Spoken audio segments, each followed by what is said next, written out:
Hello NEET candidates. Karnataka state में एक private university को परमिशन मिली थी। इसके बारे में न्यूज़ में भी अनाउंसमेंट हुई थी। इस यूनिवर्सिटी का नाम है Shri Madhusudan Sai institute of medical sciences and research, जो चिकबल्लापुरा में पड़ता है और स्टेट है कर्नाटका। तो जो डिस्ट्रिक्ट है वो है चिकबल्लापुरा। तो यहाँ पर जब अनाउंस किया गया था इस यूनिवर्सिटी के बारे में, तो यही बताया गया था कि यहाँ पर फ्री MBBS कोर्स की स्टडी करवाई जाएगी। अब इसके बारे में पूरा डिटेल आया है। इसमें जो नंबर ऑफ़ सीट्स के लिए जो परमिशन मिली है इस यूनिवर्सिटी को, वो है टोटल 50 सीट्स, जिसमें से 20 सीट्स गवर्नमेंट कोटा की सीट्स हैं और 20 हैं वहाँ पे प्राइवेट पेमेंट सीट, और NRI कोटा के लिए है 7 सीट्स और मैनेजमेंट सीट्स हैं 3। तो जो गवर्नमेंट कोटा की सीट्स हैं और जो प्राइवेट पेमेंट सीट हैं, यानी कि 20 टोटल हैं 40। इन पर कोई भी फ़ी एप्लीकेबल नहीं होगी, ज़ीरो फ़ी है, इंक्लूडिंग फ्री हॉस्टल मिलेगा। लेकिन NRI कोटा और मैनेजमेंट कोटा की जो सीट्स हैं उसकी जो फ़ी रहेगी वो रहेगी 40 लाख रुपीज़ पर ईयर। यहाँ पर कुछ और टर्म्स एंड कंडीशन भी मेंशन की गई हैं कि जो भी स्टूडेंट इस यूनिवर्सिटी में एडमिशन लेता है उसे कंपलसरी इन्हीं के हॉस्टल में रहना होगा और फ्री हॉस्टल फैसिलिटीज़ प्रोवाइड की जाएंगी। दूसरी बात यह है कि अगर स्टूडेंट इस यूनिवर्सिटी में एडमिशन लेता है तो उसे कंपलसरी सर्विस देनी होगी after the completion of the course. उनको इन्हीं के किसी हॉस्पिटल में 5 इयर्स तक सर्विस देनी होगी। तो ये कंपलसरी है, आपको देना पड़ेगा।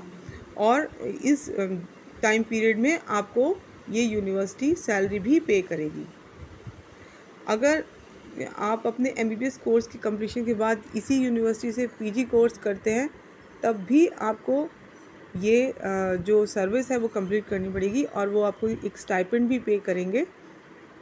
लेकिन आपका जो भी टाइम पीरियड है ये 5 इयर्स का, वो आपको कंप्लीट करना पड़ेगा। अगर आप किसी और यूनिवर्सिटी से PG करते हैं तब भी आपको ये जो टाइम पीरियड है ये कंप्लीट करना पड़ेगा। इसके लिए आपको प्रॉपर आपको रिटर्न में लिख के देना पड़ेगा कि आप ये कंपलसरी सर्विस करेंगे, क्योंकि इसमें एक प्रॉपर एक फॉर्मेट दिया है जिसको आपको फिल करके देना है कि आप कंपलसरी सर्विस करेंगे अगर आप इस यूनिवर्सिटी से MBBS कोर्स कंप्लीट करते हैं।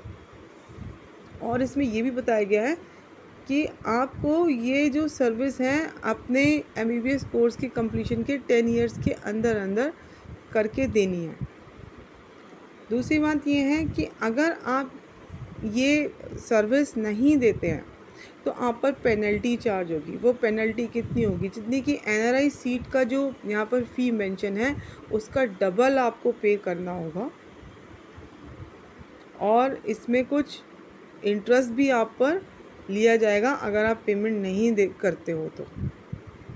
अभी देख लेते हैं कि यहाँ पर 2 फॉर्मेट्स भी दिए गए हैं जो कि आपको फिल करके देने हैं। एक तो कंपलसरी सर्विस का अंडरटेकिंग है, दूसरा एक डिसकंटिन्यूएशन या टर्मिनेशन ऑफ द कोर्स का अंडरटेकिंग है। मतलब कि अगर आपने एडमिशन लिया और किसी वजह से आप अपनी ये स्टडी कंप्लीट नहीं कर पाते हैं, तब भी आपको पेनल्टी देनी होगी और ये आपको रिटर्न में देना पड़ेगा। अगर सपोज़ आप अपनी सर्विस कंप्लीट नहीं कर सकते हैं, कंपलसरी जो सर्विस है, तो आपको जितनी MBBS कोर्स की NRI सीट का जो चार्जेस है उसका डबल आपको पे करना होगा, यानी rupees 3.6 crore plus hostel fees. और अगर आप किसी वजह से कोर्स कंप्लीट नहीं कर पाते हो, चाहे वो MBBS हो, MD हो, MS हो, तो आपको जो फ़ी है देनी पड़ेगी, जो पेनल्टी लगेगी rupees 1.8 crore plus hostel fee. तो ये सब चीज़ें क्लियरली यहाँ पे मेंशन है कि जो भी NRI कोटा की जो सीट है उसका डबल आपको पे करना पड़ेगा फॉर MBBS कोर्स, और अगर आप वहीं से MD MS करते हैं तो उसका जस्ट 4 टाइम्स आपको पे करना है। तो ये चीज़ें साफ साफ मेंशन की गई हैं कि आप पर पेनल्टी लगेगी और ये अंडरटेकिंग आपको फिल करके देनी पड़ेंगी कि आप ये सर्विस करोगे, और आप डिसकंटिन्यूएशन करते हो अगर किसी वजह से कोर्स का, तो भी आप पर पेनल्टी लगेगी। तो वैसे ये गुड न्यूज़ है। जो भी स्टूडेंट गवर्नमेंट कोटा की सीट्स पे एडमिशन लेते हैं या प्राइवेट पेमेंट सीट में लेते हैं, तो उन पर कोई भी फ़ी नहीं होगा, आपका एक तरह से फ्री में कोर्स हो जाएगा। बस आपको कंपलसरी सर्विस देनी है, वो भी 5 इयर्स के लिए, और उसके लिए यूनिवर्सिटी आपको सैलरी भी पे करेगी।